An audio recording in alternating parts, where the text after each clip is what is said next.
Hi folks, Mayfield here, and welcome to Scholar About Tarot. Thanks a ton for, I guess we're technically not in the study space. We're actually at my, one of my bookcases. So I guess we can call it like a semi-library here. Just lately I haven't been really happy about the vibe of my study space, which is why I'm sitting here on the floor in front of one of my bookcases. But I really wanted to just sort of seize the moment because it's been a really long time since I felt encouraged and, hyped to be in front of a camera. So I'm glad to be back after a really long hiatus, or at least it felt really long to me. Yes, welcome back to a different part of my study space. Let's go ahead and get into it. Today I'm finally doing another book report. Although I am going to be using the term book report a little lightly, because it's really more so a reflection of sorts. Because this particular book report had quite an impact on me in a few different ways. Today I basically just wanted to have a little bit of a comparison between Courtney Alexander's Dust II Onyx tarot and, let's see if I can find it real quick, Dr. Saidiya Hartman's text on Lose Your Mother. So let's first go ahead and have a quick little conversation and summary on Lose Your Mother. Okay, so this time we're actually going to use a secondary source as a primary source. What's the difference? A secondary source is a peer-reviewed academic text that has, thesis and argument, and it actually shows its support and methodology to back up what the author is trying to argue. A primary source is really more so like an artifact, so to speak. It can be like a diary entry. It can be like a literal artifact, like a cup or something. It can be some sort of historical something that existed in that context. Something someone said, someone made, etc., etc.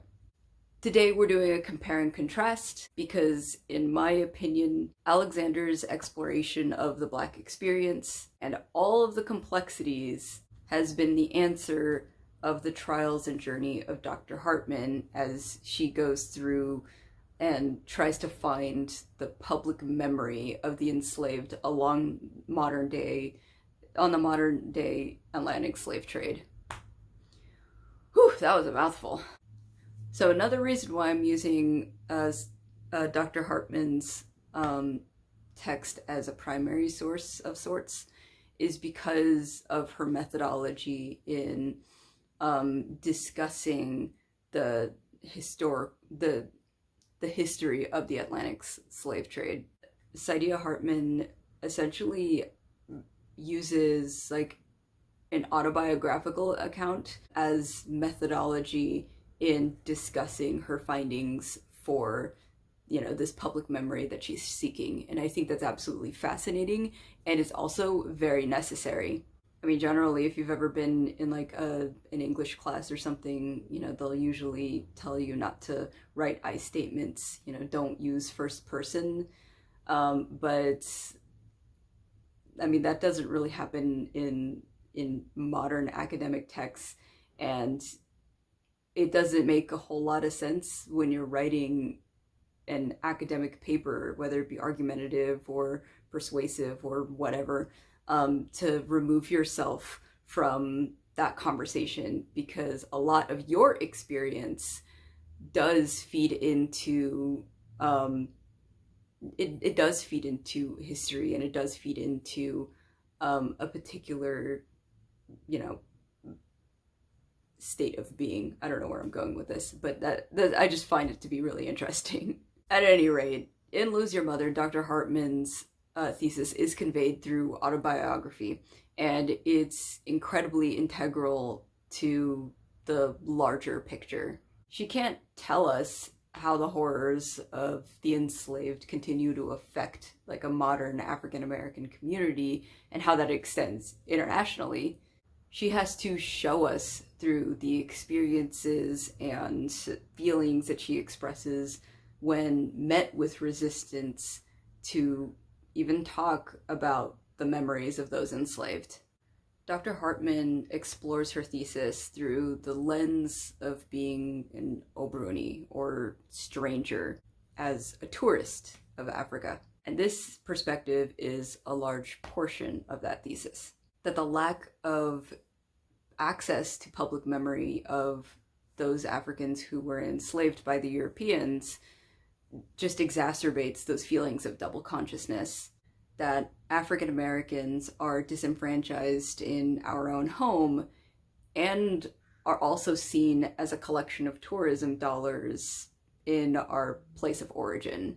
We don't belong anywhere. We potentially don't have a homeland, and that empty void of who we are is largely thanks to this file not found that runs along the Atlantic slave trade. Dr. Hartman visits a few former slave trade sites, inquiring about the people who were sold there. And generally she's met with like silence, dismissal, and even contempt from people who are even willing to talk to her.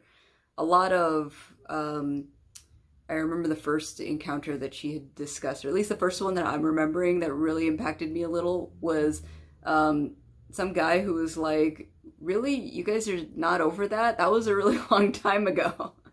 Or something to that effect. And I'm like, wow. In case you're curious, one of the reasons that a lot of these folks are apparently hesitant to discuss this as well, you ever heard of that really bad faith argument that some people may use to weirdly justify slavery in America? It's quite a claim. The claim is, Africans were the ones who like sold their own people or something. So that means that they're at fault too, not just, white folks, I guess. That's not entirely true. So African tribes along the slave trade sold other Africans from different tribes, mainly enemy tribes. They sold outsiders, strangers, Obroni. In some passages, you can actually kind of tell some of the more financially powerful tribes have a layer of shame when speaking with Dr. Hartman, not because their ancestors sold people per se, but because after selling those people, their economy never recovered. Okay, so what does this all have to do with Dust II Onyx? Dr. Hartman presents a slight problem that is presented to us as a thesis. American slavery left an everlasting trauma on the cultural personhood of African Americans that not even a research trip along the modern day Atlantic slave trade could really bridge. Not completely, at least. She listens to someone singing a song about those who were taken by the end. I don't want to invalidate that finding because it was very clearly enough for her. It's a very beautiful passage. She says she closes her eyes and she just listens. But for me personally, a song that she didn't even share or translate was not enough for me to bridge that gap. Dust II Onyx, however, is an answer. Okay, so I know that I'm going to ask us to pump the brakes a little bit for some history on the Dust II Onyx and some card specs. I severely apologize if that's less pumping the brakes and more just flooring the brakes. The first edition of the Dust II Onyx Tarot by Courtney Alexander launched on Kickstarter in 2016. Crowdfunding over $300,000, $30,000, which is still a lot. It's a collage deck that encapsulates almost the entirety of the Black experience, for better or for worse, and everything in between. Dust II Onyx is currently on its second edition, and that standard is massive, but I hear that it's worth every penny. Apparently it has gold foil accents and, rose petal matte cardstock, the good stuff. I, however, have the Traveler's Edition. No foil, but still the rose petal finish, which is quite nice. And I was thrilled to find out that Alexander listed a paperback version of her guidebook, which is right behind me. Nice and tagged for everyone. Yeah, you could purchase this on its own. I definitely recommend that if you have a travel edition or intend to purchase the travel edition, I would definitely highly recommend that you purchase the paperback guidebook too, just on the basis that it's written so freaking well.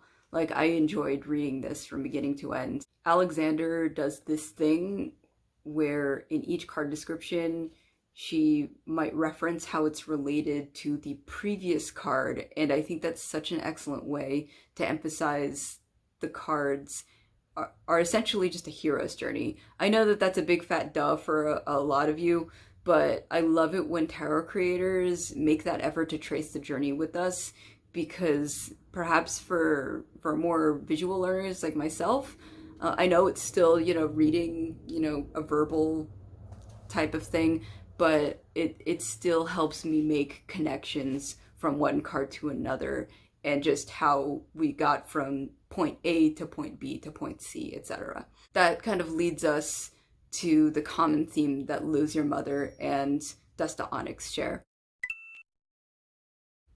So Bridging the Gap is the main similarity that prompted me to place these two texts into conversation with one another. Both authors attempt to find a vantage point with which we can feel whole again as African American women in particular, like with a lineage and spiritual heritage that is violently disrupted by colonialism, slavery, and white supremacy. Dr. Hartman targeted the space that is the Atlantic slave trade to find heritage, cultural connections, maybe even belonging. She was looking for ghosts, memorials, any historical traces that validated our feelings of misplacement.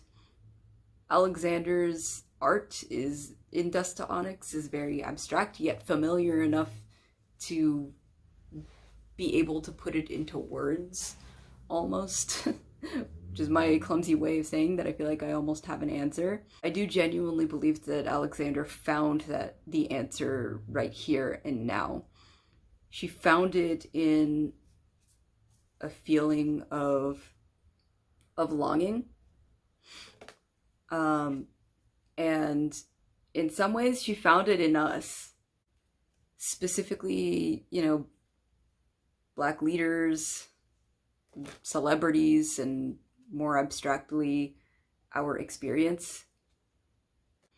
So, I suppose I'll go ahead and pull a couple of cards, because one of the biggest challenges that I had in getting this book report out was trying to figure out which cards in particular would be the ones that I would want to discuss that helped me realize just how impactful some of these cards are in terms of bridging that gap.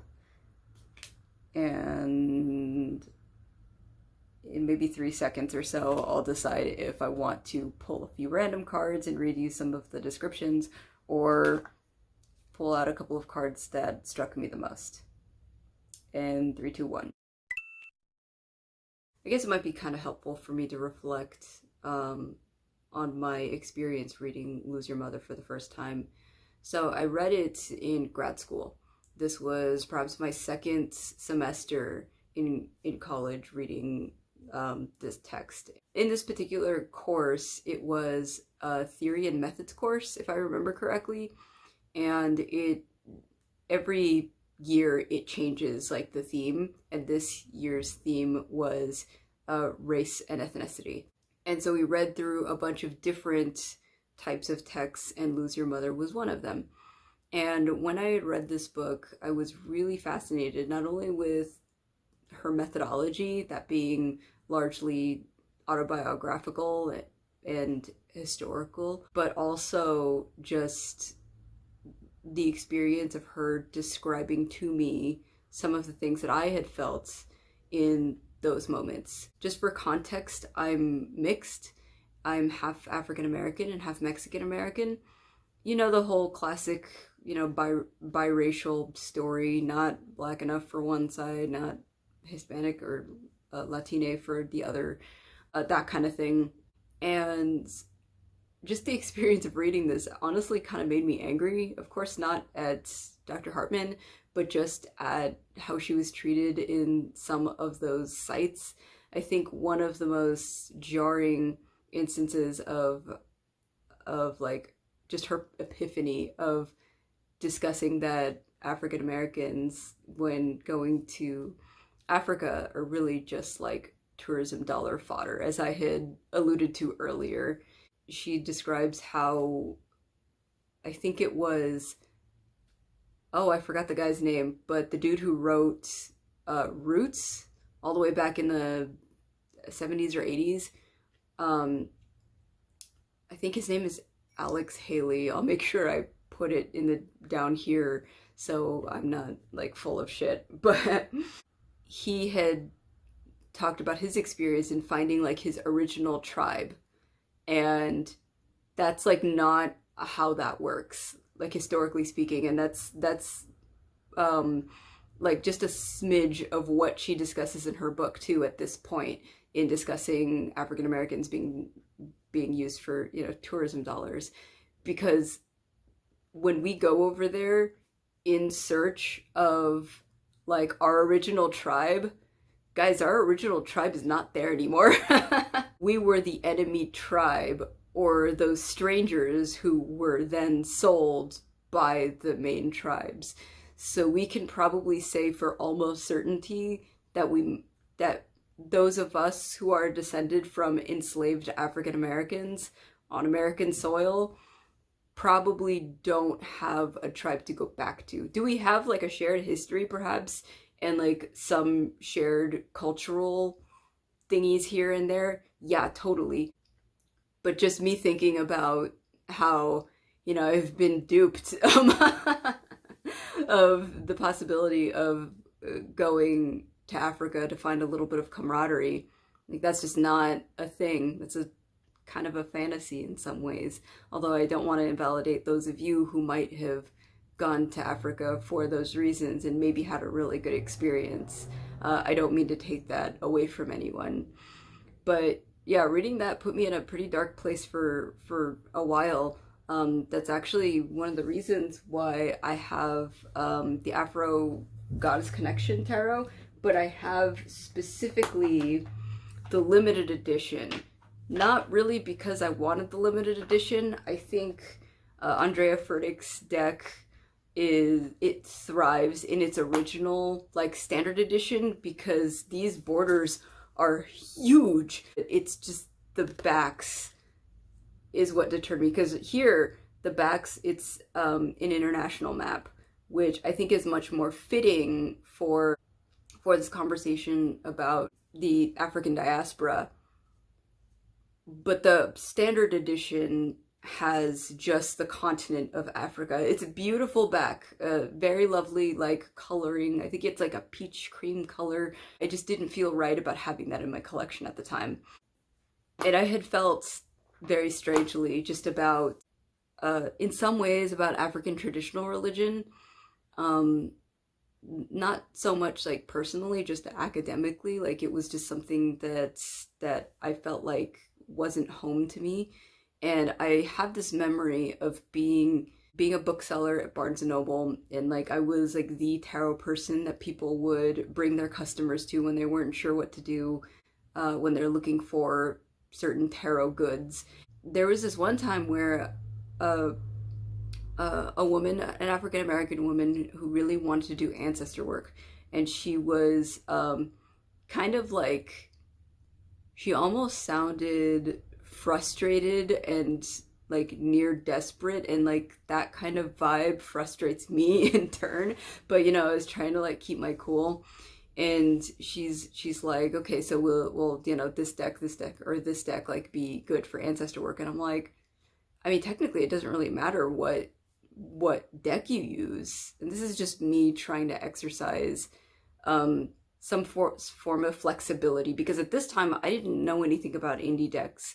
And the decks that we had, there was literally just one. It was like the Ancestors and something Oracle, which I've heard since now like is not like the best with those kinds of things, but I was just trying to tell her, yeah, you can use whatever deck you want, like whatever deck that you feel drawn to in order to contact ancestors. In retrospect, I wish I would have known about, Lolu and of course Courtney Alexander, so I could point her in the right direction, because like between you and me, of course I would sacrifice a sale for something genuine. At the time, I just opted for a couple of a couple of oracle decks that at least looked a little bit more diverse, although unfortunately I didn't really know too much about them. And, she went ahead and bought it, but just that experience, like, kind of shook me a little bit, because part of me wanted so badly that, our ancestors from Africa probably aren't going to hear us. Now that I've grown a little bit more, spiritually, academically, personally, I do think that very hurt thought that I had is kind of wrong, because there is a lot of ancestor work that can be had. I'm much more drawn to ancestors that lived here on American soil, because they're the only people who are going to know. Like, I wouldn't know anything about their experiences, both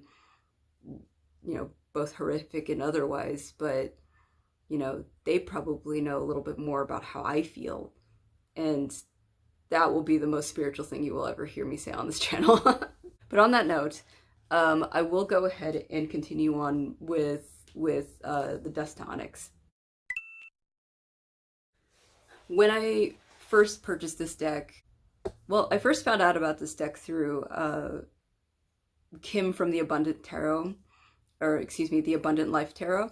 This was, I want to say it was during 2020, when she was on her depth year, and she had gotten a gift from a friend, and that gift was a second edition version of the Dust II Onyx, and she was like kind of showing the cards and stuff like that.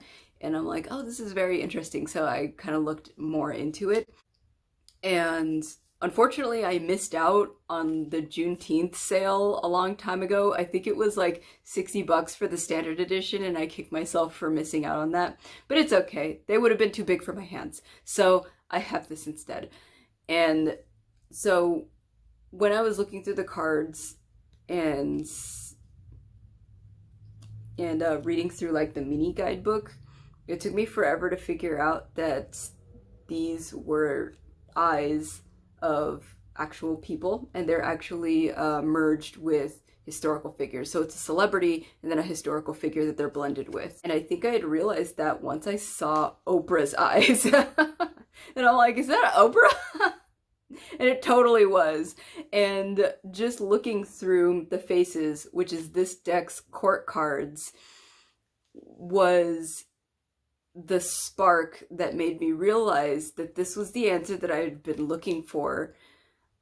The connection to ancestry doesn't have to go to Africa. It's still right here, because we've created it in our own image and in our own experiences. Things like, like hoodoo, for example. I know that it's such a horrific shame and disservice to us that, I don't know why this is here, but a disservice to us that hoodoo survived out of just sheer resourcefulness, and had to survive it all, and was just violently interrupted by, colonialism and white supremacy. But it's still here in some way, shape, and form. And I feel like those experiences, while they shouldn't have happened, they did happen. And I think that survival and expression is an exercise of just that inherent African Americanness. I don't know if I'm making sense, because this is some very like Martin Buber, I thou kind of stuff. Because the moment when I describe it, it's not going to make a whole lot of sense, and it might not even be an experience worth having. But the experience in and of itself is is something so profound and something so celebratory that I can't help but see that as a bridge of the gap between being whole as an African American person, an African American spiritual person, and I mean, just what once was, those ghosts that Dr. Hartman was looking for. I feel like they've been here all along. Before I move any further, I did want to discuss a couple of additional cards that I really appreciate and that were really thought-provoking for me, for one reason or another. I wanted to start with the Devil card because I feel like it's a good starting point. Now, this is actually renamed as Temptation, and I really like how Alexander made the decision to rename this card. So the reason that she offers this is because there is no conception of evil in African traditional religion. And I wanted to bring that up because oftentimes you might hear someone saying how evil slavery was. And of course we can argue that it was. But I'd also like to take that a little further and echo YouTuber and video essayist FD Signifier's take that when we call something evil, we mythologize it, thereby rendering it much more difficult to see ourselves in that position, in the position where we find ourselves doing something absolutely horrific and terrible to someone else.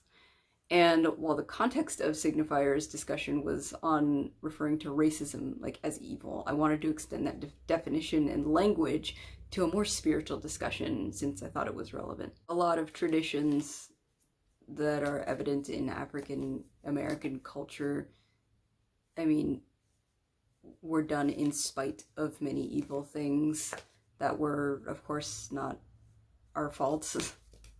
And so I just wanted to celebrate like those sorts of things. And I think I might continue celebrating it in another video. The next card that I wanted to discuss was the Eight of Staffs. And I just love the story. There's something just so jarringly wonderful yet disturbing about hearing myths that pertain directly to the transatlantic slave route. Let me see if I can actually find it.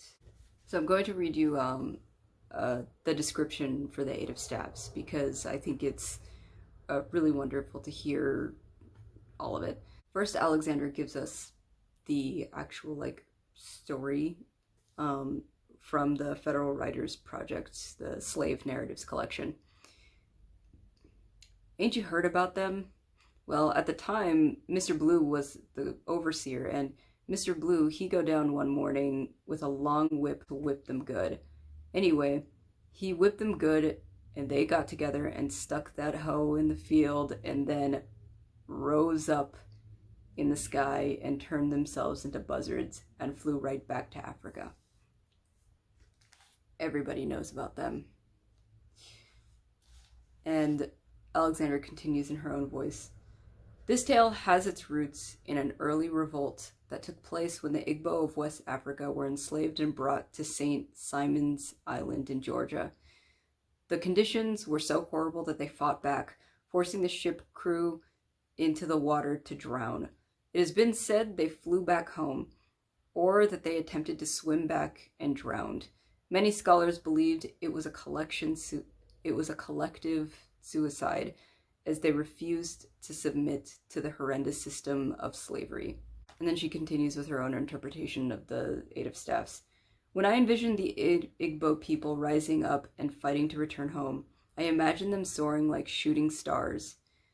To bring this image to life, I brought in the works of two immensely talented black female sculptors, Meta Warwick Fuller's most well-known public display, Emancipation, located in Boston's Harriet Tubman Park, and Augusta Savage's The Harp, commissioned by the New York World Fair in 1939. I incorporated parts of their sculptures to create staffs that would symbolize the freedom the Eight of Staffs represents. The free men and women of emancipation shooting through the sky with the children of the harp, singing their song of joy. It's a metaphor for Black Americans and the people of the African diaspora who continue to soar in the face of so much adversity. The Eight of Staffs is a wonderful omen for the most part.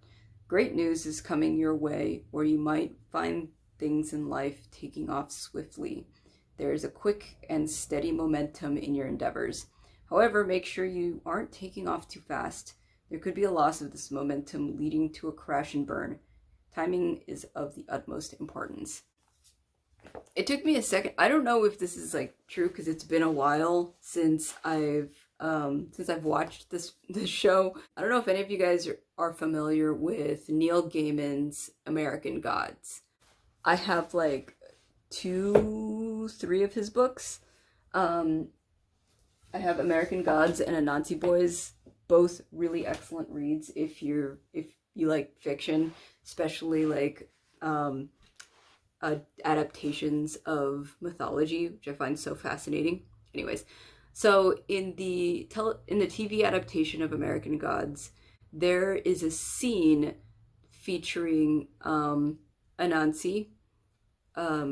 He's wearing like a really nice, jazzy coat and all that good stuff.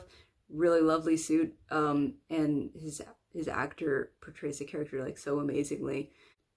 But he's in a slave ship and he's talking to the enslaved Africans, essentially recounting what will happen when they get off the boat.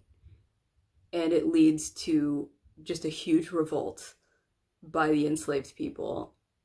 And I do, if I remember correctly, I do think that they bring the entire ship down. And I think this is partially what that's from. I could be wrong, but I'm pretty sure that it's the same story. Anyways, I just found that absolutely just mind-blowing and amazing that I even found this myth again in a tarot deck. I mean, not only is it absolutely amazing, but I think just the inclusion of African myths, especially ones that do tie into the diaspora, a welcome inclusion, since it incorporates, I feel like it incorporates just every aspect of African traditional religion with African American history, or just sheer American history, with African American just experience, like the Eight of Coins here, or Eight of Pentacles. First and foremost, I think this is a beautiful depiction of the Eight of Pentacles. I think it's just an excellent depiction of an experience that African Americans have, because our hair is work in the best possible way. It takes a lot of labor to care for, but it's worth that labor and love to be able to do things like this. And just those little things here and there that she incorporates that focuses on care of ourselves, of our bodies, of myth, and of history and experience. And I think I just really owe it a lot to this deck in how it really changed the trajectory of the way that I felt about African traditional religion. I never felt anything bad about it, but it was just something that I didn't know very much about. And when I read Lose Your Mother, I found myself not really having much interest in looking into it. But then this game changer came along into my mailbox, and I figured, okay, let me go ahead and explore this a little bit longer. I mean, I have a bachelor's in religious studies, so the least I can do is actually like get into these different aspects of mythology. I'm the type of person that reads like Percy Jackson and like Magnus Chase, all those Rick Riordan novels, and the Neil Gaiman novels, and I feel ready to pursue in uncharted waters, or at least uncharted waters for me. I hope to continue this conversation in a future video where I give my gratitude to Black artists and Black tarot creators, because I really wouldn't have gotten this far in my practice without them. So I want to thank you all for joining me today in this book report that I'm so happy to finally have had the chance to record. And of course, if you have any questions, comments, concerns, you can go ahead and leave them in the comments. Just remember, we want to make discourse, not war, so try to keep it civil. I'll also make sure I leave Courtney Alexander's information below as well, so you know where to find her. Last I checked, it seemed like she was taking a little bit of a leave of absence, and there's a GoFundMe to support her while she does that. So definitely check that out and see if you're able to throw a couple bones her way. Until next time, hopefully it'll be sooner than later. I'll see you then. Bye!